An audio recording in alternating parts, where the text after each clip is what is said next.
The most haunted places in Appalachia that will terrify you. What if I told you that deep in the mountains of Appalachia, there are places so haunted even locals refuse to go near them after dark?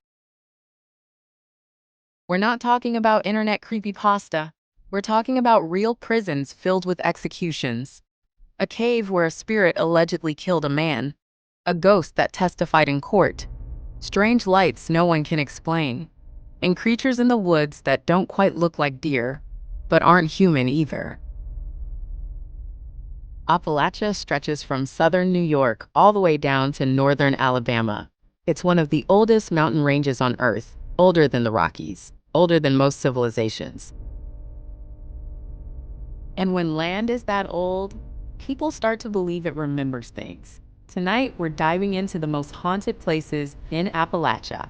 Let's begin. First, the West Virginia Penitentiary in Moundsville. Built in 1876, this massive Gothic-style prison looks more like a medieval castle than a correctional facility. But what happened inside those stone walls was far darker than its architecture. Over 100 executions were carried out here. Hangings, the electric chair, violent riots, brutal inmate murders, solitary confinement in coffin-like cells. By the time it closed in 1995, decades of suffering had soaked into the building. Today, visitors report hearing whispers in empty cell blocks. Doors slam on their own. Cold spots form in the execution chamber. Shadow figures pace the upper tiers long after closing time. Some say the old execution room, nicknamed the Sugar Shack, still carries the energy of the condemned. Paranormal investigators call it one of the most active haunted prisons in America. And locals? Many refuse to step inside at night. Next, we travel to Adams, Tennessee, home of the Bell Witch Cave. In the early 1800s, the Bell family claimed they were terrorized by an unseen entity. It spoke to them, screamed at them, physically attacked them, pulled blankets off beds, slapped children. The spirit identified itself as Kate. It claimed it would kill John Bell, the father of the family. After weeks of torment, John Bell mysteriously fell ill and died in 1820. The entity reportedly vanished soon after.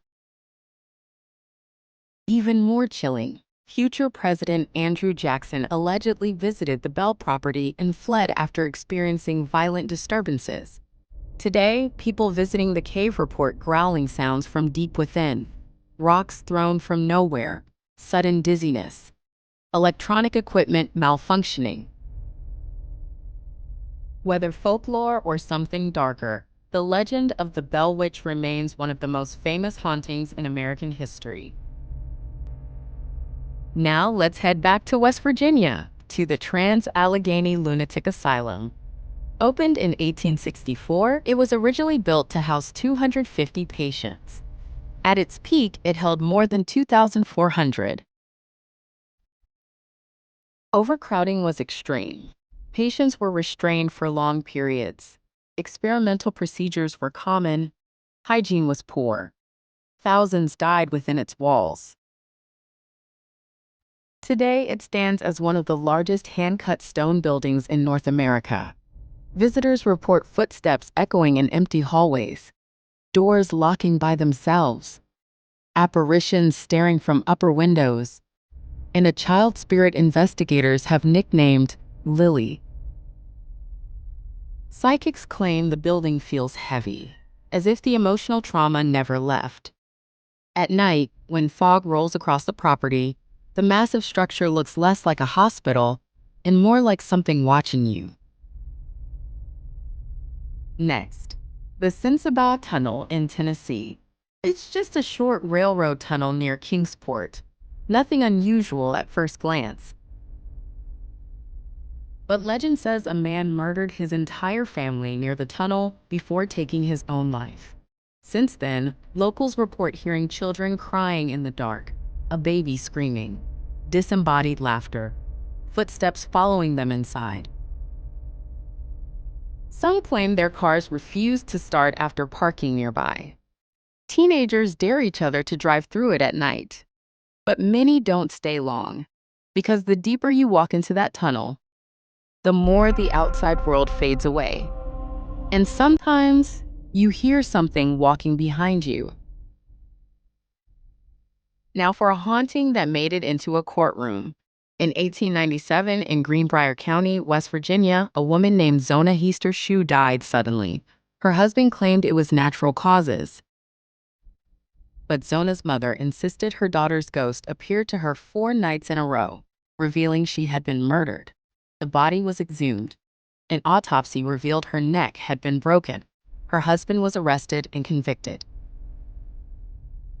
The case became known as the Greenbrier Ghost, the only documented U.S. case where ghost testimony reportedly helped secure a conviction. To this day, visitors say they feel watched near her grave. Now we move to North Carolina, the mysterious Brown Mountain Lights. For over 200 years, glowing orbs have been seen hovering over Brown Mountain in the Blue Ridge region. They appear suddenly, float silently, split into multiple lights, then vanish.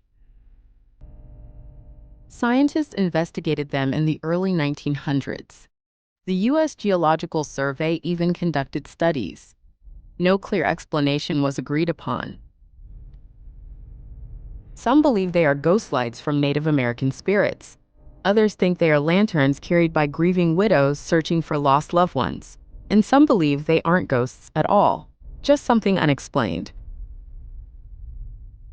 Finally, one of the strangest Appalachian legends, the Not Deer. Across Kentucky, West Virginia, and Tennessee, locals speak quietly about deer that aren't quite deer. Their legs bend wrong, they stand upright, they stare too long.